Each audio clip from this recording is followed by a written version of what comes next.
हरि ओम्। सदाशिवसमारम्भां शङ्कराचार्यमध्यमाम् अस्मदाचार्यपर्यन्तां वन्दे ഗുരുപരമ്പരാം. ഓം. ഇന്ന് 18ാമത്തെ ശ്ലോകത്തിലെ തന്നെ മാധവ, മധു, അതീന്ദ്രിയോ, മഹാമായ, മഹോത്സാഹ, മഹാബല, ഇങ്ങനെ 6 നാമങ്ങൾ ആണ് ഇന്ന് കാണാൻ പോകുന്നത്. അതിൽ ആദ്യത്തെ നാമം മാധവ എന്നുള്ളതാണ്. 167ാമത്തെ നാമമാണിത്. ഇതേ നാമം നമ്മൾ 72ാമത്തെ നാമവുമായി ഒരിക്കൽ കണ്ടു. ഇനി 735ാമത്തെ നാമമായിട്ട് വീണ്ടും ഒന്നുകൂടെ കാണുകയും ചെയ്യും. 3 പ്രാവശ്യം വരുന്ന നാമമാണിത്. ഇവിടെ എടുക്കുന്ന അർത്ഥം ജ്ഞാനമൂർത്തി എന്നതാണ്. ശങ്കരഭാഷ്യം പറയുന്നത് മായാഹ വിദ്യായാഹ പതിഹി മാധവ. മായയുടെ, അതായത് വിദ്യയുടെ പതി ആകയാൽ മാധവൻ. മാ എന്നാൽ വിദ്യ എന്ന് അർത്ഥം. പ്രത്യേകിച്ച് ഹരിയെക്കുറിച്ചുള്ള അല്ലെങ്കിൽ ഭഗവാനെക്കുറിച്ചുള്ള ജ്ഞാനം അല്ലെങ്കിൽ ആത്മവിദ്യ, അതാണ് മാ എന്ന അർത്ഥം ഇവിടെ പറയുന്നത്. കഴിഞ്ഞ നാമത്തിൽ മാ എന്നതിന് ഐശ്വര്യം എന്നുള്ള നമ്മൾ കണ്ടത്. ഐശ്വര്യത്തിന്റെ പതിയായതുകൊണ്ട് മാധവൻ എന്നാണ് കണ്ടത്. ഇവിടെ വിദ്യ അല്ലെങ്കിൽ ജ്ഞാനം എന്നാണ് മാ എന്ന വാക്കിന് അർത്ഥമെടുക്കുന്നത്. എല്ലാ വിദ്യകളും ഭഗവാനിൽ നിന്നാണ് വന്നത്. സർവജ്ഞനായ ഭഗവാൻ സകല വിദ്യകളുടെയും നാഥനാണ്. അതിനാൽ ഭഗവാനെ മാധവൻ എന്ന് വിളിക്കുന്നു.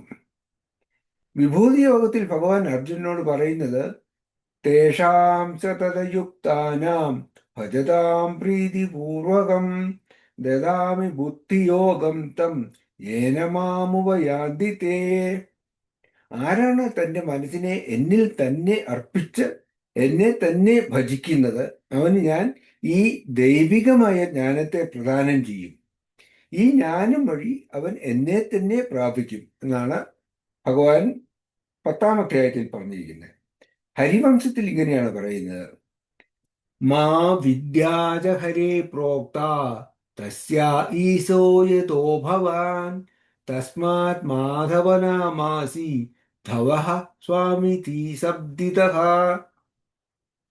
ഹരിയുടെ വിദ്യ അല്ലെങ്കിൽ ഹരിയെക്കുറിച്ചുള്ള അറിവിന്, ജ്ഞാനത്തിന് മാ എന്നാണ് പേർ.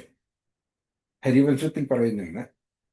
ഇങ്ങനെ ആ വിദ്യയുടെ സ്വാമിയാകുന്ന അങ്ങേ മാധവൻ എന്ന് വിളിക്കുന്നു. എന്തെന്നാൽ ധവ ശബ്ദം സ്വാമി വാചകമാണ്.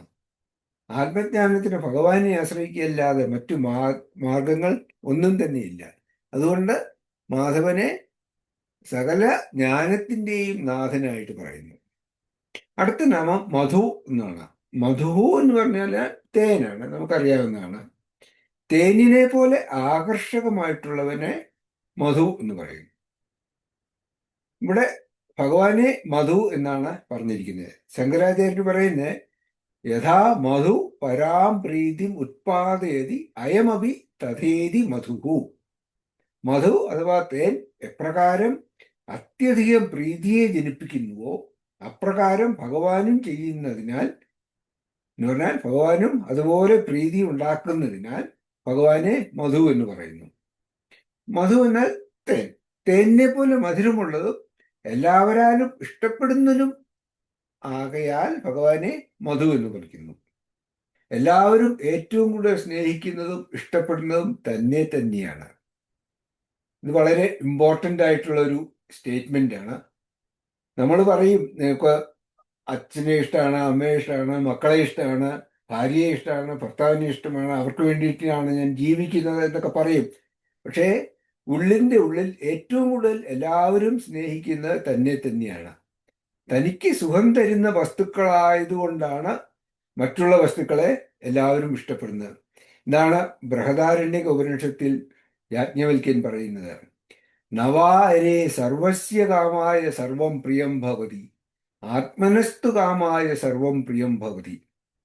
ഒരു വസ്തുവും അതിൻ്റെ സന്തോഷത്തിന് വേണ്ടി ആരും ഇഷ്ടപ്പെടുന്നില്ല.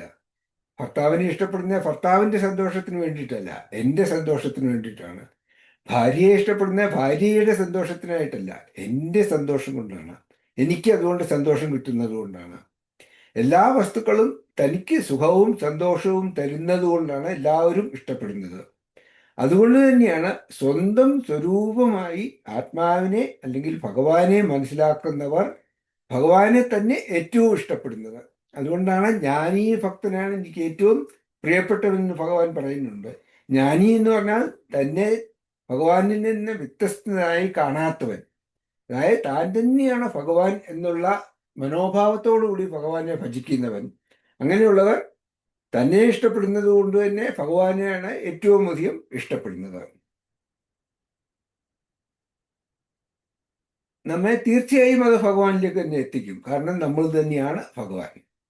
ആരുടെ സാന്നിധ്യത്തിലാണോ ഞാൻ ഒരു അല്പനാണ് അല്ലെങ്കിൽ കുറ്റങ്ങളും കുറവുകളൊന്നും ഇല്ലാത്തവനാണ് എന്നുള്ള തോന്നൽ ഉണ്ടാകാത്തത്, എവിടെയാണോ ഞാൻ പൂർണ്ണമായും സ്വീകരിക്കപ്പെടുന്നത്, അവിടെയാണ് യഥാർത്ഥ സ്നേഹവും സന്തോഷവും ഉണ്ടാകുന്നത്. നമുക്കെല്ലാവർക്കും അനുഭവമുള്ളതാണ്. നമ്മളെ എപ്പോഴും ചീത്ത പറയുകയോ അല്ലെങ്കിൽ നമ്മളെ ഒരുമാതിരി അവജ്ഞയോടെ നോക്കുകയോ ഒക്കെ ചെയ്യുന്നവരുടെ അടുത്ത് നിൽക്കാൻ ആർക്കും ഇഷ്ടമുണ്ടാവില്ല. നമ്മളെ നമ്മളായിട്ട് അംഗീകരിക്കുകയും കുറച്ചൊരു സ്നേഹത്തോടെയും ബഹുമാനത്തോടെയും, ബഹുമാനം ഇല്ലെങ്കിലും അറ്റ്ലീസ്റ്റ് ഒരു ഈക്വൽ ആയിട്ടെങ്കിലും ഒക്കെ കാണുകയൊക്കെ ചെയ്യുന്ന ആൾക്കാരുടെ അടുത്ത് പോകാനേ നമുക്ക് ഇൻട്രസ്റ്റ് ഉണ്ടാവുള്ളൂ. ഭഗവാന്റെ മുന്നിൽ എല്ലാവരും ഒരുപോലെ സ്വീകാര്യനാണ്. ആരെയും താഴ്ന്നവനായിട്ടോ കുറ്റക്കാരനായിട്ടോ പാപിയായിട്ടോ ഭഗവാൻ കാണുന്നില്ല.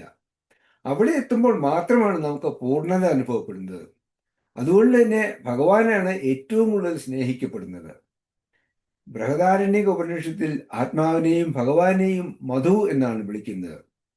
അയം ആത്മാ സർവേഷാം ഭൂതാനാം മധു, അസ്യ ആത്മനഃ സർവാണി ഭൂതാനി മധു, യശ്ചായം അസ്മിൻ ആത്മനി തേജോമയോ അമൃതമയഃ പുരുഷഃ, യശ്ചായം ആത്മാ തേജോമയോ അമൃതമയഃ പുരുഷഃ, അയമേവ സയോ അയമാത്മാ ഇതം അമൃതം ഇതം ബ്രഹ്മ ഇതം സർവം. ഇതൊരു മഹത്തായ കാഴ്ചപ്പാടാണ്. ബൃഹദാരണ്യോപനിഷത്തിൽ പറയുന്നതാണ്. വിശ്വരൂപ ഈശ്വര രൂപത്തിലുള്ള ഈ ആത്മാവ് തന്നെയാണ് എല്ലാ ഭൂതങ്ങളിലെയും മധു. ഈ ആത്മാവിലും ഉള്ള പുരുഷൻ തന്നെ എല്ലാത്തിലെയും മധുവാണ്. എല്ലാ ഭൂതങ്ങളും ഈ പുരുഷന്റെ മധുവാണ്. ഇത് തന്നെയാണ് ആത്മാവും പുരുഷനും, എല്ലാം മധുവാണ്. ഇനി അടുത്ത നാമം അതീന്ദ്രിയ എന്നാണ്. അതീന്ദ്രിയ എന്ന് പറഞ്ഞാൽ ഇന്ദ്രിയങ്ങൾക്ക് അതീതനായവൻ. ശങ്കരാചാര്യർ പറയുന്നു, ശബ്ദാദിരഹിതത്വാ ഇന്ദ്രിയാണാം അവിഷയ ഇതി അതീന്ദ്രിയ, അശബ്ദമസ്പർശം ഇതി ശ്രുതേ. ശബ്ദം തുടങ്ങിയ വിഷയങ്ങൾ ഒന്നും ഇല്ലാത്തവൻ ആകയാൽ, അതായത് നിർഗുണൻ ആയകയാൽ ഇന്ദ്രിയങ്ങൾക്ക് വിഷയമാകുന്നില്ല. അതുകൊണ്ട് അതീന്ദ്രൻ ആണ്. ആത്മാവ് ശബ്ദവും സ്പർശവും ഒന്നും ഇല്ലാത്തവനാണെന്ന് കഠോപനിഷത്തിൽ പറയുന്നു. എല്ലാ ഇന്ദ്രിയങ്ങൾക്കും അതീതനാണ് ഭഗവാൻ. നിർഗുണ നിരാകാരനായ ഭഗവാൻ ശബ്ദസ്പർശ രൂപരസഗന്ധങ്ങൾ തുടങ്ങിയ ഗുണങ്ങൾ ഒന്നും ഇല്ലാത്തവനാണ്. ഇതിൽ ഏതെങ്കിലും ഒരു ഗുണം വഴിയാണ്, ഒരു ഇന്ദ്രിയങ്ങൾ വഴിയാണ് എല്ലാ വസ്തുക്കളെയും നമ്മൾ അനുഭവിക്കുന്നത്. ഈ തരത്തിലുള്ള ഗുണങ്ങൾ ഒന്നും ഇല്ലാത്തത് കൊണ്ട് ഭഗവാൻ ഇന്ദ്രിയാതീതനാണ്. ബാഹ്യമായ ഒരു വസ്തുവിനെ പോലെ ഭഗവാനെ കാണാനോ അനുഭവിക്കാനോ സാധിക്കില്ല. സ്വയം പ്രകാശമായ ഭഗവാനെ അങ്ങനെ അനുഭവിക്കേണ്ട ആവശ്യവുമില്ല. ഭഗവാൻ അല്ലാതെ തന്നെ സ്വതസിദ്ധനാണ്. ഈ ഭഗവാൻ കാരണമാണ് എല്ലാ വസ്തുക്കളെയും നാം അനുഭവിക്കുന്നതിന്. കഠോപനിഷത്തിൽ ആത്മാവിനെ വർണ്ണിക്കുന്നത് ഇങ്ങനെയാണ്: അശബ്ദമസ്പർശമരൂപമവ്യയം തഥാരസം നിത്യമഗന്ധവച്ചയത്. ഇന്ദ്രിയാതീതനായ ഈ ഭഗവാനാണ് എല്ലാ ഇന്ദ്രിയങ്ങളുടെയും പിന്നിലുള്ള ശക്തി. ഈ ചൈതന്യമില്ലെങ്കിൽ ഒന്നും പ്രവർത്തിക്കില്ല. ഇത് ഭഗവത് സ്വരൂപം കാണിക്കുന്ന നാമമാണ്. നിർഗുണ നിരാകാര സ്വരൂപം കാണിക്കുന്ന നാമമാണിത്. അടുത്തത് 170 മഹാമായ എന്നുള്ളതാണ്. മഹത്തായ മായയോട് കൂടിയവനാണ് മഹാമായ. ശങ്കരാചാര്യർ പറയുന്നു, മായാവീനമപി മായാകാരിത്വാത് മഹാമായ മമ മായാ ദുരക്തിയ ഇതി ഭഗവത് വചനാത്. മായാവികൾക്കും മായയെ ചെയ്യുന്നവനാകയാൽ മഹാമായ, മായാവികളെ പോലും തന്റെ മായയിൽ കൊടുക്കുന്നവനാകയാൽ മഹാമായ. എന്റെ മായ അതിദുസ്തരമാകുന്നു. ദുസ്തരം എന്ന് പറഞ്ഞാൽ കടക്കാൻ പ്രയാസമുള്ളതാകുന്നു എന്ന് ഗീതയിൽ ഭഗവാൻ പറഞ്ഞിട്ടുണ്ടല്ലോ. യഥാർത്ഥത്തിൽ ഇല്ലാത്ത ഒന്നിനെ ഉള്ളതുപോലെ തോന്നിപ്പിക്കുന്നതാണ് മായ. ഭഗവാന്റെ മഹത്വത്തെ കാണിക്കുന്നതാണ് അടുത്ത കുറേ നാമങ്ങൾ. ഇനി വരുന്ന കുറേ നാമങ്ങൾ ഭഗവാന്റെ മഹത്വത്തെ എടുത്തു കാണിക്കുന്നതാണ്. കഠോപനിഷത്തിൽ ഭഗവാനെ വിശേഷിപ്പിച്ചിരിക്കുന്നത് എങ്ങനെയാണ്? അണോരണീയാൻ മഹതോ മഹീയാൻ. ഏറ്റവും ചെറിയ അണുവിനേക്കാൾ ചെറിയവനും ഏറ്റവും വലിയതിനേക്കാൾ വലിയതുമാണ് ഭഗവാൻ, അല്ലെങ്കിൽ ബ്രഹ്മൻ. ഒരേ സമയത്ത് വലുതാണെന്നും ചെറുതാണെന്നും പറഞ്ഞാൽ അത് രണ്ടും ഭഗവാന്റെ ഗുണമാകാൻ പറ്റില്ലല്ലോ. ഒരാൾക്ക് ഒരേ സമയത്ത് വലുതായിട്ടും ചെറുതായിട്ടും ഇരിക്കാൻ പറ്റില്ല. ഇതിന്റെ അർത്ഥം ഭഗവാന്റെ മഹത്വത്തിനൊരു അളവ് പറയാൻ സാധിക്കില്ല എന്നാണ്. ഭഗവാനെ കുറിച്ചൊരു ഭാവന അല്ലെങ്കിൽ അറിവ് തരാൻ മാത്രമേ, ഒരു ഡയറക്ഷൻ തരാൻ മാത്രമേ ഈ പറയുന്നത് കൊണ്ടെല്ലാം സാധിക്കുകയുള്ളൂ. ഈ അറിവ് അല്ലെങ്കിൽ അറിവിന് സാധകമായ പ്രജ്ഞാനം, ചൈതന്യം മാത്രമാണ് യഥാർത്ഥത്തിലുള്ളത്. അതിനാലാണ് പ്രജ്ഞാനം ബ്രഹ്മ എന്ന് പറയുന്നത്. ഏതെങ്കിലും ഒരു ഗുണത്തെക്കുറിച്ച് ചിന്തിക്കുമ്പോൾ മനസ്സിലാക്കുക, ഭഗവാന്റെ കാര്യത്തിൽ ഇവയെല്ലാം അതിൻ്റെ പാരമ്യത്തിലാണ്, അതായത് അബ്സല്യൂട്ട് ക്വാണ്ടിറ്റിയിലാണ് ഭഗവാനിലുള്ളത്. ഓരോ ഗുണവും മഹത്വവും ഭഗവാനേക്കാൾ കൂടുതൽ ആർക്കും ഉണ്ടാവില്ല. അതാണ് വലുതിനേക്കാൾ വലുതെന്നും ചെറുതിനേക്കാൾ ചെറുതെന്നും ഒക്കെ പറയുന്നതിൻ്റെ അർത്ഥം. ഈ അർത്ഥം വെളിവാക്കുന്നതാണ് അടുത്ത കുറേ നാമങ്ങൾ വരുന്നത്. മിഥ്യയായ പ്രപഞ്ചത്തെ തന്റെ മായാശക്തി കൊണ്ട് ചലിപ്പിച്ചുകൊണ്ടിരിക്കുന്ന ഭഗവാൻ മഹാമായാവി തന്നെയാണ്. ഭഗവാൻ തന്റെ അഭേദ്യമായ മായാശക്തി കൊണ്ട് ഈ മിഥ്യാപ്രപഞ്ചത്തെ മഹാസത്യം എന്ന് തോന്നിപ്പിക്കുന്നു. ഇത് തന്നെ ഭഗവാൻ ഗീതയിൽ പറയുന്നു. ഈശ്വര സർവഭൂതാനാം ഹൃദ്ദേശേർജുന തിഷ്ഠതി ഭ്രാമയൻ സർവഭൂതാനി യന്ത്രാരൂഢാനി മായയാ. 18-ാം അധ്യായത്തിൽ നമ്മൾ കഴിഞ്ഞ ക്ലാസ്സിലും കണ്ടു ഇതേ ശ്ലോകം തന്നെ.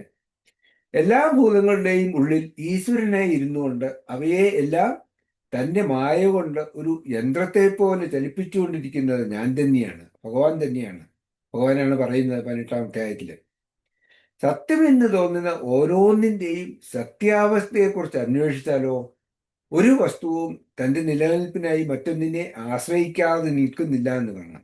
അല്ലെങ്കിൽ ഓരോ വസ്തുവും തന്റെ നിലനിൽപ്പിനായി മറ്റൊന്നിനെ ആശ്രയിക്കുന്നതായി കാണാം. മായയുടെ വലയത്തിൽപ്പെട്ട നാം എല്ലാം ഈ പ്രപഞ്ചം സത്യമാണെന്നും അത് നമ്മെ നിരന്തരം പീഡിപ്പിച്ചുകൊണ്ടിരിക്കുകയാണെന്നും വിചാരിച്ച് വിഷമിക്കുകയാണ്. ഇതിനെയാണ് സംസാരം എന്ന് പറയുന്നത്. ഇതിൽ നിന്ന് രക്ഷപ്പെടണമെങ്കിൽ ഭഗവാനെ തന്നെ ശരണം പ്രാപിക്കണം. അതാണ് ഭഗവാൻ 7-ാം അധ്യായത്തിൽ പറയുന്നത്. ദൈവീ ഹേഷാ ഗുണമയീ മമ മായാ ദുരത്യയാ മാമേ വയേ പ്രപദ്യന്തേ മായാമേതാം തരന്തിതേ. ത്രിഗുണാത്മികയായ ഈ പരമാത്മശക്തിയായ മായ എളുപ്പം ജയിക്കപ്പെടാവുന്നവളല്ല.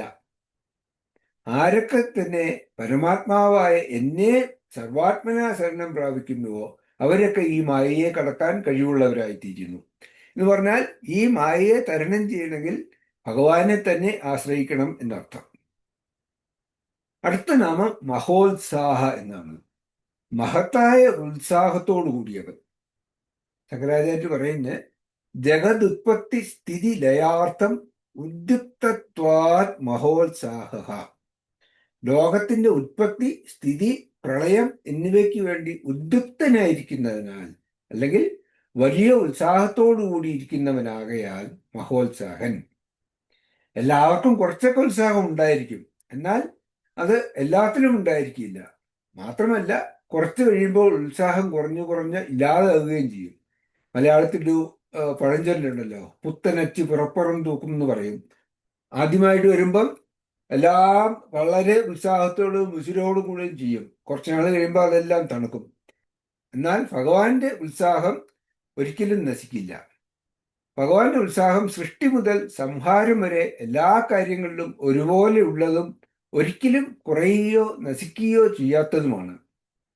വളരെയധികം സൂക്ഷ്മതയോടും കൃത്യമായും ചെയ്യേണ്ട ഒന്നാണല്ലോ സൃഷ്ടിയും സ്ഥിതിയും എല്ലാം. ഒരിക്കലും ശ്രദ്ധക്കുറവോ ഉത്സാഹമില്ലായ്മയോ ഭഗവാന്റെ കാര്യത്തിൽ ഉണ്ടാകുകയില്ല. പൂജ്യ ഗുരുദേവ് ചിന്മയാനന്ദ സ്വാമിയുടെ വാക്കുകളിൽ ഭഗവാന്റെ നിരന്തരവും ക്ഷയിക്കാത്തതുമായ ഈ ആവേശവും ഉത്സാഹവും ഇല്ലെങ്കിൽ ഈ ലോകം തന്നെ നിലനിൽക്കുകയില്ല.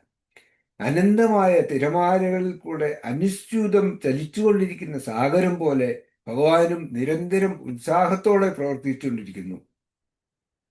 ഇതാണ് മഹോത്സാഹ എന്ന വാക്കിന്റെ അർത്ഥം. അടുത്തത് മഹാബല എന്നാണ്. ഭഗവാന്റെ മഹത്വത്തെക്കുറിച്ച് പറയുന്ന നാമങ്ങളാണ് ഇവ. മഹത്തായ ബലമുള്ളവൻ അല്ലെങ്കിൽ ശക്തി ഉള്ളവനാണ് മഹാബലൻ. ബലിനാമപി ബലവത്വാത് മഹാബല. എല്ലാ ബലവാന്മാരിലും വെച്ച് അധികം ബലവാൻ ആയതിനാൽ മഹാബലൻ. സർവശക്തിമാനായ ഭഗവാനാണ് സകല ശക്തിയുടെയും കലവറ. ശക്തി എന്നത് ഭഗവാന്റെ സ്വരൂപമാണ്. ഏത് ശക്തിയും ഭഗവാന്റെ സാന്നിധ്യത്തെ മാത്രമാണ് സൂചിപ്പിക്കുന്നത്.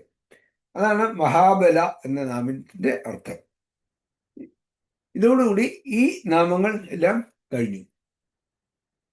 ഈ ശ്ലോകവും കഴിഞ്ഞു. അടുത്ത ശ്ലോകം ഇനി അടുത്ത ഭാഗത്തിൽ കാണും. ഓം പൂർണ്ണമദ പൂർണ്ണമിദം പൂർണ്ണാത് പൂർണ്ണമുദച്യതേ പൂർണ്ണസ്യ പൂർണ്ണമാദായ പൂർണ്ണമേവാവശിഷ്യതേ. ഓം ശാന്തി ശാന്തി ശാന്തി. ഹരി ഓം ശ്രീ ഗുരുഭ്യോ നമഃ. ഹരി ഓം.